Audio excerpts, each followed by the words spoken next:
What's up, guys? It's me, Supersonic Gaming. We are back. We're gonna react to Jaiden animations for the first time. And, yeah, let's get into it. I'm gonna just tap this real quick. Alright, let's go. When I was living on my own for the first time, I had to go to the store and get milk and paper towels. And that was the first time I was like, wow, I am such a freaking adult.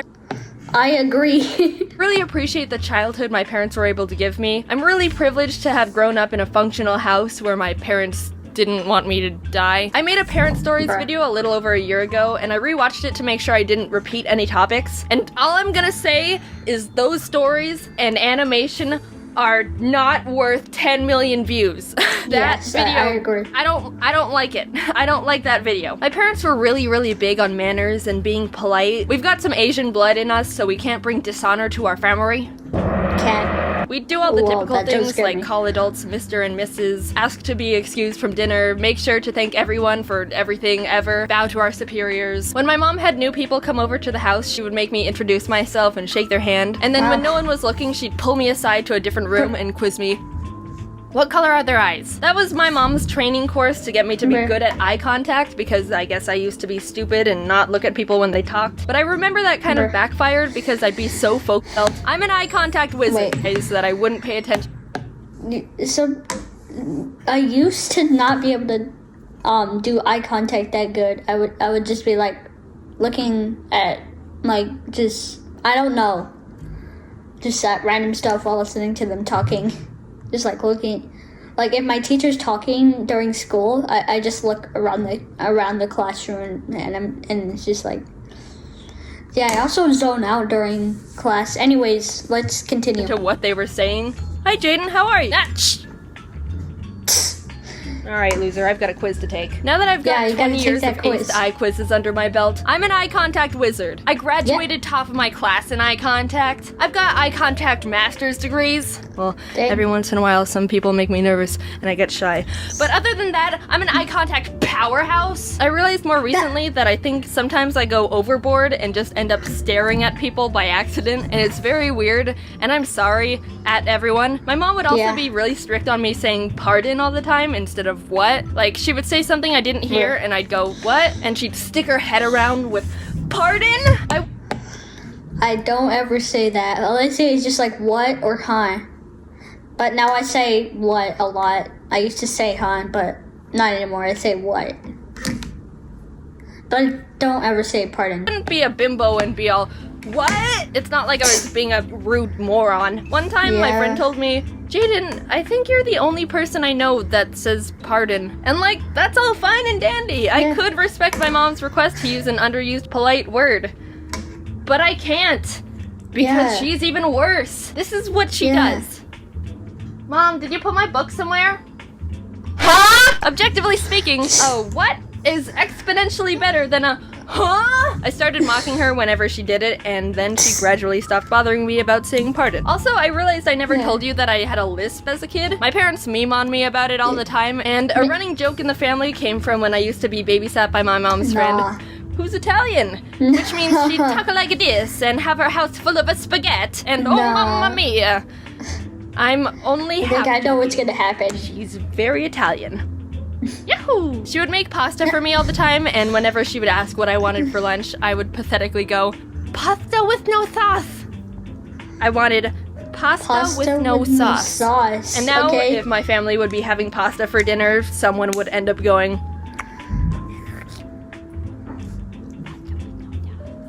I don't have a lisp anymore. Sometimes it shines through when I talk too fast or get sloppy with my words, but somehow I fixed it by myself. In first grade, we were learning about letter pronunciation, and when we got to S, the teacher explained that some kids say S with their tongue, when it's actually supposed to be behind your teeth. And I was like, yes. Oh. So I stopped doing it. Cured. Who knew that if you've got a speech impediment or some sort of hindrance or obstruction in your life, just stop it. Simple. You've got cancer. No, it's okay.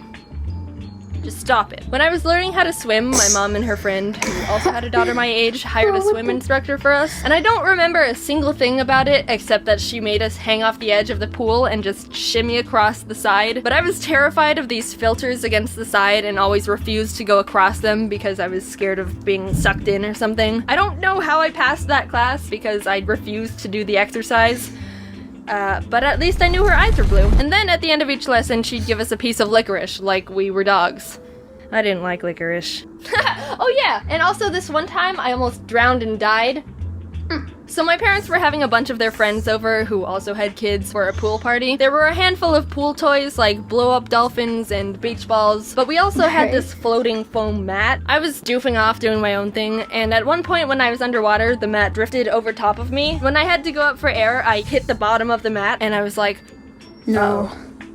time for advanced critical problem solving. Yes. So if this mat is over top of me, I can't get up to the surface to breathe.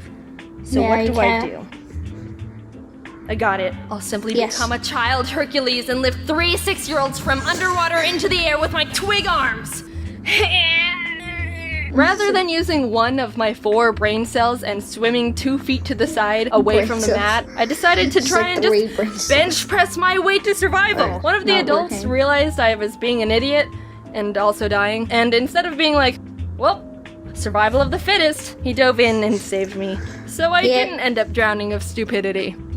Thank you, Mr. Chad. And now I'm here, on my own, moved to California, in my own place, not dead at the bottom of a pool, staring at everyone. Yeah. Being honest, I love my family so much, and they've done so much for me. It takes a lot of effort to raise a person. Just think That- about how helpless and stupid babies are when they start Yeah. out. They can't do anything. You can just put a baby on the ground and do nothing. Just leave it alone, and it'll just pathetic. I'm so thankful and lucky my family's so supportive about everything I've been able to do because I know bird not a lot of parents are is a like that. dog. They even helped me sell merch at VidCon. They were Dog. so happy about it too. They came up to me after every day like, oh my gosh, Jaiden, everyone's so wonderful. The people who watch your videos are so sweet. Someone asked me to sign their shirt, so I just wrote Jaiden's mom. I was really nervous to pursue this career path because it can be a bit unpredictable, but the fact that they're so proud and encouraging has helped me do so much more than I ever would have thought I could if I was alone. So thanks, Mom and Dad.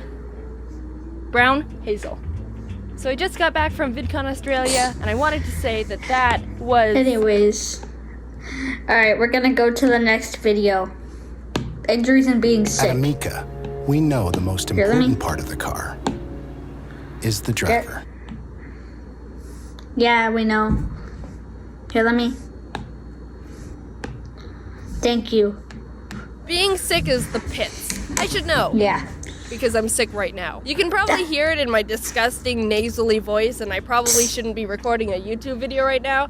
But you know Yeah. what? Life stops for no one, and I'm not gonna get left behind. But for real, I was like, I need to get started on the next video, but my voice sounds like I drowned in cheese graters. Whatever. Let's talk about being sick. It's relevant enough. I'm fortunate to have a really good immune system. I never get sick. Believe it or not. From elementary school through high school, guess how many days I've missed from being sick? Don't guess. I'm gonna tell you anyway. It's 2. And they were back to back, so I was just really dying that one time. I mean, sure, I've gotten sick here and there, and my mom was just like, oh, you're fine, pack your bag, you're going to school. Missing arm? If the lizards can regrow their limbs, so can you. So that number doesn't tell everything, but I think 2 is a pretty good score to have over 12 years. I'm not like a crazy germaphobe, though. I don't go out of my way to avoid being exposed to sickness or actively try to kill any bacteria that may give me some sniffles. Sometimes I forget to wash my hands. I heard that kids who are more exposed to germs and stuff when they were young were able to more efficiently build immunities to them. So maybe as a kid I just ate a lot of dirt. But even though being sick makes you want to just give up on everything because your eyes are red and your head hurts and you're tired all the time but can't sleep because your nose is plugged and you can't breathe and everything is agony and life is pain and nothing is worth it in the end, there's some pros that can come from it. Like, you don't have to share anything. Because no one wants to share anything with your disgusting diseased self. Do you have a pencil I can borrow? I've got a cold. Never mind. Can I have some of your food? I have the flu. Keep it. Do you want to hang out? I'm sick. Oh, no, it's okay. We can just sick of your bullcrap. Ah! Being sick is the best excuse to be a bad member of society and get sympathy for it. Any other time, if you were to sleep in till 12 and then stay in bed all day on the computer, people would just think you're really lazy and have no motivation. But if you just say, oh, I was sick, all of a sudden, oh, you poor thing, get better soon. Can I get you anything? Oh, you're such a trooper. It's great. Also, you have the power to claim anything you touch. To each their own, but I also use being sick as an excuse to not talk to anyone because I'm a pathetic shy blob. Good job, immune system. You have failed me. Once as a kid, my brother got pink eye and my family pretty much barricaded him in his room and didn't let him touch anything. It's funny how as soon as someone gets sick, everyone is empathetic towards them, but also kind of... Trying to pause this. I got pink eye once. It sucked. I'm like an unpredictable rabid animal. Alright, you just stay right there. Don't go anywhere. I got you some soup. Ah, stay over there. I'll push the bowl to you with this stick. Yeah. Feel better soon. I think the worst thing I had growing up was a few migraines here and there. The first time I had a migraine was in 6th grade. I was sitting in class and all of a sudden my eyes started not working. Like, I would look in one direction and I couldn't see anything in my peripheral vision. It was all gray and foggy. And at first I was like, whoa, this is weird. So this is what blind people see. And I was kind of fascinated by it. Then all of a sudden it felt like my brain exploded. I got to go home early. But I don't count that as a sick day because I was at school for the majority of it. If you've never had a migraine, take a moment to just appreciate that. Because they're one of the worst things ever. I mean, there's worse, but they were up there. I haven't even had any really bad injuries either. The only serious injury I've had was when I was 9. I'm saying serious because I had to go to the ER, but it's really not that bad. For my birthday one year, my parents got me Heelys. Do you remember those? The shoes with the wheel in them? I didn't specifically ask for them, but after a few months, I decided to start trying them out. I'd roll around in the house up and down the halls, and it was pretty fun. Then one time, I decided to take them out on the streets. Our neighborhood was on a slant, so there was a bit of a steep angle to the cul-de-sac, and I was like, this is a good idea. Foreshadowing, it very wasn't. I started going down the road and picking up speed, and like 2/3 of the way down, the tiniest little pebble was like, hey there, friend, and clogged the wheel and threw me forward. I hit my head on the road and opened a huge... That's the worst thing ever for, like, stuff that you could, like, ride on, like, push around, like, for example, a skateboard, or what Jaiden's wearing, Heelys. I forgot the name for a second. Gash in my... I almost called it sneakers. My mom was outside talking to our neighbor, so she saw the whole thing and was like... Okay, well, I'll talk to you later, Wendy. We're gonna waltz on over to the hospital now. My adrenaline was still pumping super hard, so I didn't feel a thing, and I was like, no, Mom, I'm fine. It's not that bad. I'm okay. But she was like, no, we're going to the hospital. I had to hold a towel over my chin to keep from bleeding all over the car. She didn't let me see the damage at the time, but I asked her about it a bit ago, and she said she didn't want me to see the cut because even she was freaked out about it. This description isn't for the squeamish, but she described it as like another mouth I gashed out of. Perfect.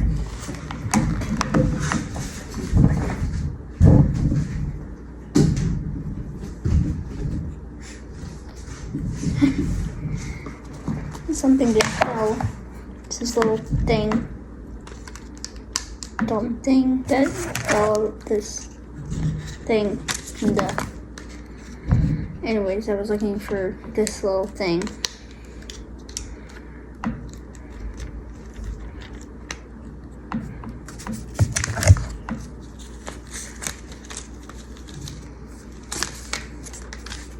This thing.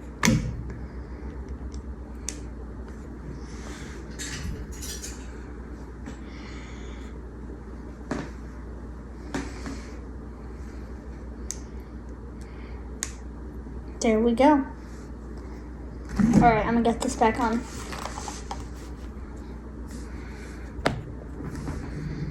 Oh.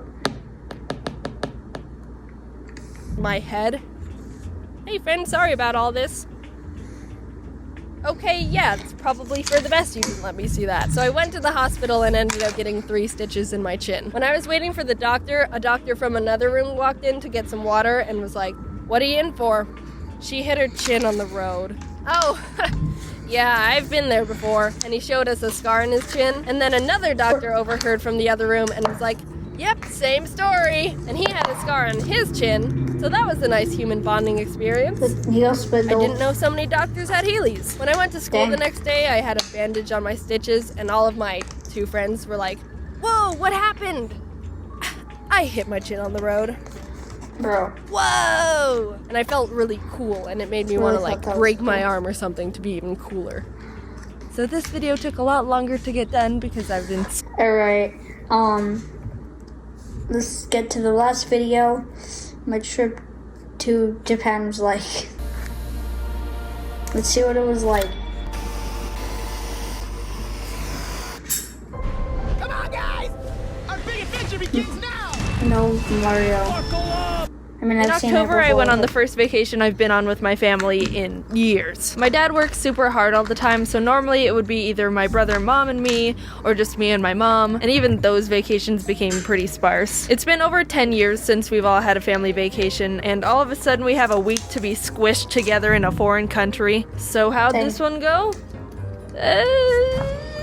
Bad. Day 1. We arrived at the Tokyo airport after a nice and easy 11-hour flight and got off the plane like, wow, I can't believe we finally made it. We've been planning and looking forward to this trip for almost a year, and it's finally happening.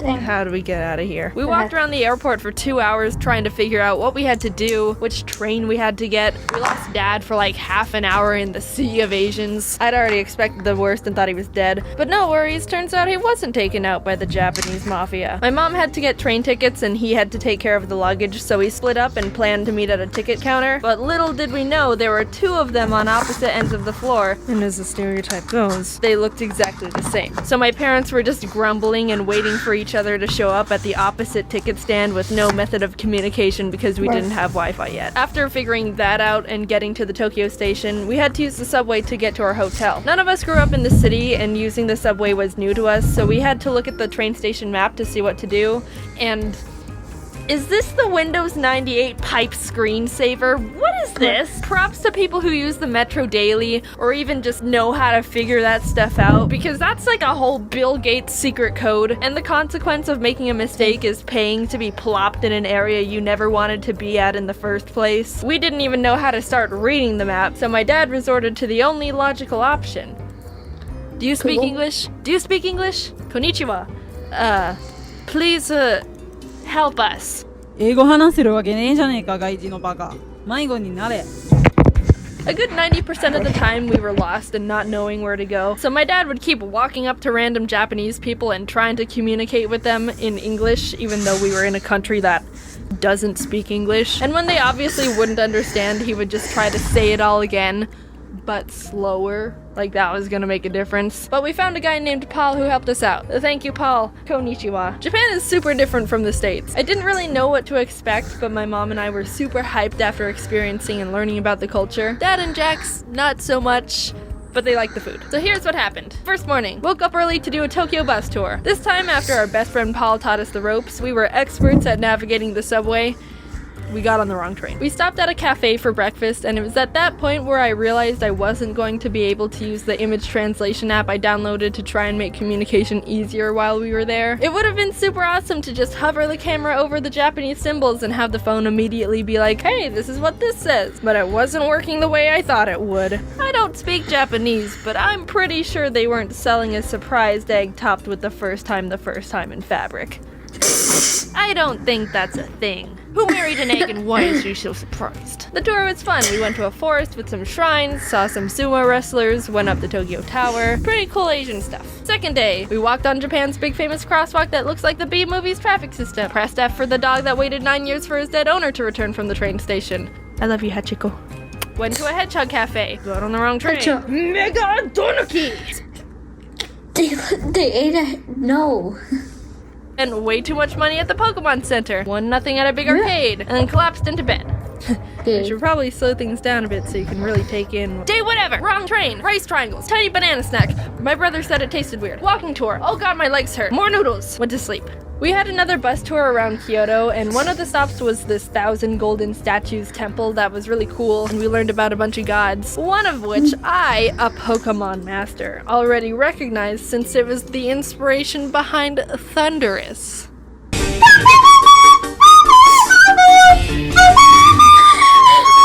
Another one of the the stops on the bus tour was this temple called Kiyomizu-dera. And there's a whole backstory to this place where some people would do this thing called taking the plunge, which was seen as a bold and desperate, extreme wish-making act. So it's simple. What you do is jump off the 43-foot temple balcony and not die. That's literally it. I'm not joking. In the Edo period, people believed that if they put their lives in the hands of Kannon, the god of mercy, you'd be granted a wish, given you don't die, because he doesn't give wishes to corpses. During that time, 200 people jumped, and 85% of them survived, which I'd say is actually a pretty good ratio. One woman apparently even jumped twice. Hey, my wish didn't come true.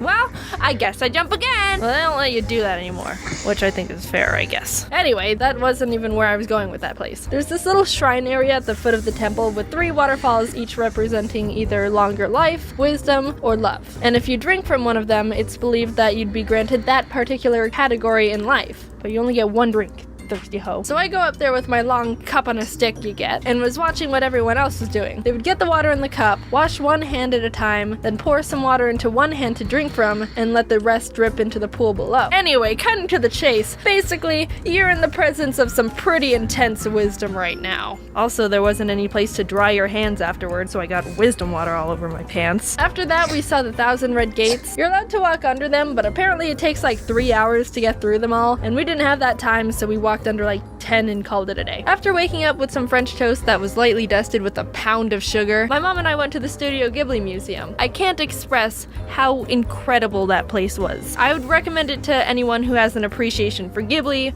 or animation, or art, or anything. I'd show you how mesmerizing it is in there, but there's no filming or photos allowed inside, so no spoilers here. I'm a child of the law. But I did snag this picture of the kids' play area because I thought it was adorable, and sometimes you just gotta break the rules when it's important, okay? We went to a conveyor belt sushi place, and Mom had never been to one before, so she got overwhelmed and just immediately grabbed like 5 random things. I've been to one once before, but my skills aren't anywhere near coordinated, so when I tried to put the wasabi bowl back, I ended up clogging a bunch of plates and ruining a section of the sushi harmony, and just being really obnoxious, and I felt really bad. The next day, we almost got on the wrong train.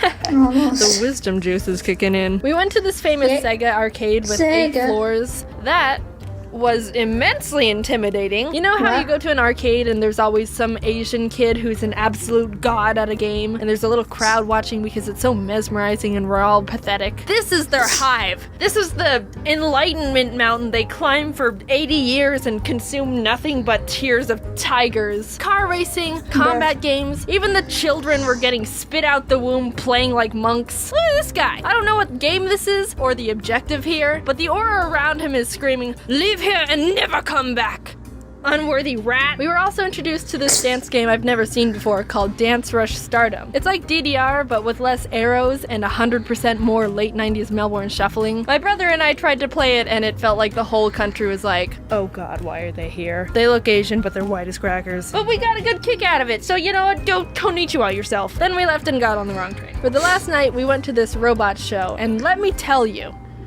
this place was insane. So the main attractions of the place are these giant flashy robots and stuff. But I gotta talk about these drinks and light bulbs they were selling. They were crazy with all their blinking colors and such. It was like a little rave in a cup. Heads.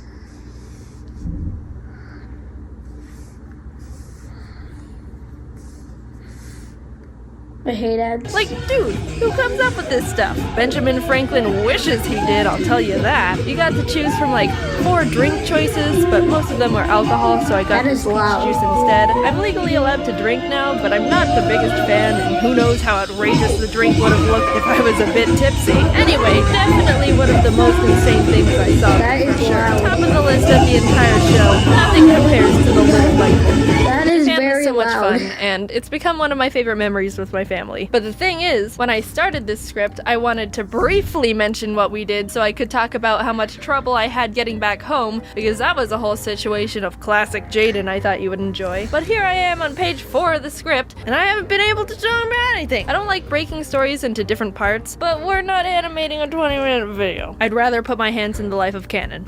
Twice. So yeah, see you in a few weeks with that. Hey, thanks for watching. So a bunch has happened. Alright. that is gonna be the end of the video. I hope you enjoyed, and goodbye.